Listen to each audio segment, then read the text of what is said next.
Kalikasan, isa sa mga pangunahing programa ngayon ng Unlad Binyan, Aksyon Binyan.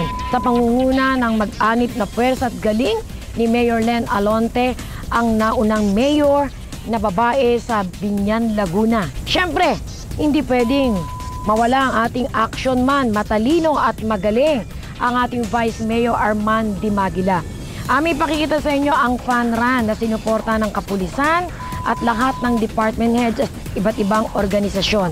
Ito po ay para sa kalikasan. Nandito na ang Unlad Binyan, Aksyon Binyan. Ang ating purpose dito is to instill awareness about environment. Lahat na empleyado ng munisipyo, kapulisan, mga bumbero, mga NGOs, sumali dito sa 5K Fun Run. This is my first time na maraming kasabay, masaya at may purpose yung pagtakbo. We could do this regularly. Siguro kahit every quarter we could do this para yung physical fitness din ng mga kababayan natin at mainganyo yung maraming sumama. Dahil sa pagtakbo, maraming na-exercise, pati ang ating mental faculties ay na-exercise din dito.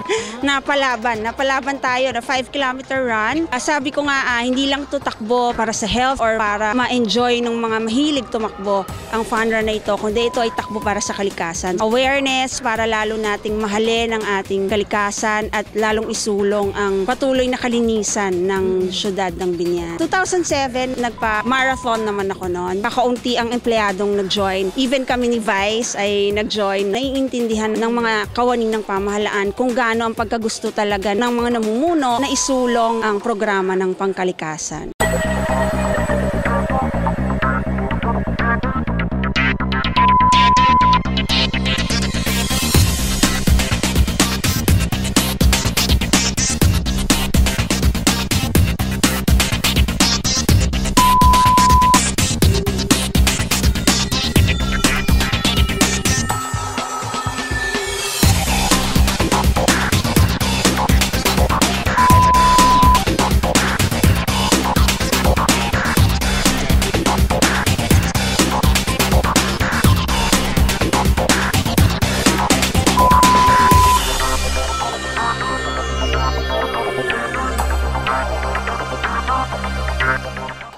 May badminton tayo, and then sa 29, yun yung pinakamahalaga, tree plantings. Meron ng kasamang mga locators doon and mga supporters natin outside ng pamahalaan na tutulong sa pagtatanim, at meron na hong mga nag-donate ng mga seedlings. Isa sa patakaran namin ni Vice, kailangan kung ano yung isinusulong namin, gawin din namin. Kasi paano sila maniniwala kung hindi kami makakasama nila sa mga ganitong advocacy? Unlad Binyan, Aksyon Binyan! Ating lokal na kapulisan ay kaisa ng ating minamahal na mayora, ang ating aktibong Vice Mayor. Kaakibat po nito ay ang tree planting activity ay sa pangunguna po ng Provincial Director. Unlad Binyan, Aksyon Binyan! Ganda po ng naging programa ni Mayor Len Alonte at ni Vice Mayor Arman Dimagila sa pagpopromote ng kalikasan at kalusugan. Maganda ang ating kalusugan pag maganda ang ating kalikasan. Magbupo kami ng 5K at patuloy po kaming naghahasa para lumakas ang aming katawan dahil ang physical fitness ay kabahagi.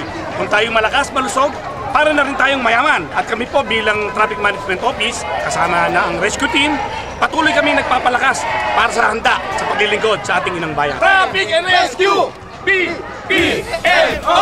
Unlad Binyan, Aksyon Binyan! Matutunghayan po natin ang tagisan ng talino sa pagitan ng mga high school students tungkol sa reproductive health bill sa pamamagitan ng isang debate. Panoorin po ninyo yan. Kung hindi sinusulong ng reproductive health bill ang contraceptives, bakit meron tayong modernong pagpaplano ng pamilya?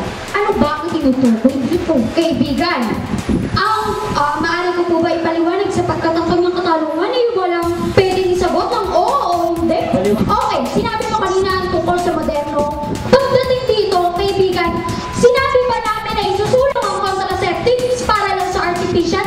Pwede naman natin hindi isulong yan Freedom of choice.